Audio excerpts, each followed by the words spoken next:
নমস্কাৰ বন্ধু বান্ধৱীসকল, কি খবৰ সকলৰে? মোৰ খবৰ ভাল ন। আজি বহুত দিন হ'ল জ্বৰ হৈ আছে, সেইকাৰণে ভিডিঅ' দিয়া নাছিলোঁ। আৰু বতৰ যে ইমান বেয়া, ইমান অশান্তি লাগি আছে। এয়া চাওকচোন, গুণৰ আজি স্কুলো বন্ধ দিছে। বহুত ঠাইত গুৱাহাটীত বানপানী হৈ গৈছে। এতিয়া ঘৰত থাকি কি কৰোঁ, কালিয়ে ভাইটিয়ে লিচু আনিছিল। এতিয়া গুণে কৈছে লিচু খাওঁ মা, লিচু খাওঁ। এতিয়া আমি লিচু খাব লৈছোঁ। আপোনালোকে পিছে বতৰৰ ফল লিচু খালেনে? মই কিন্তু লিচু খাই ভাল পাওঁ, আৰু গুণেও খাই বহুত ভাল পায়। এয়া তাক মই লিচুখিনি এৰুৱাই দি আছোঁ, সি এটা এটাকৈ খাই আছে।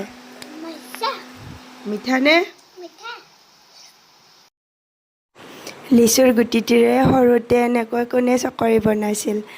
আমাক পিছে বনাই দিছিলে, এতিয়া মই গুণক বনাই দিছোঁ। সঁচাকৈ শৈশৱৰ দিনবোৰ কিমান ভাল আছিল ন? কোনে কোনে এইটো খেল খেলিছিলা প্লিজ কমেণ্ট কৰি ক'বাচোন। যদি মোৰ ভিডিঅ'টো চাই ভাল পালা এটা ধুনীয়া কমেণ্ট কৰিবা, আৰু যিসকলে মোক ফ'ল' কৰা নাই প্লিজ মোৰ প্ৰফাইলটো ফ'ল' কৰি দিব। Bye bye.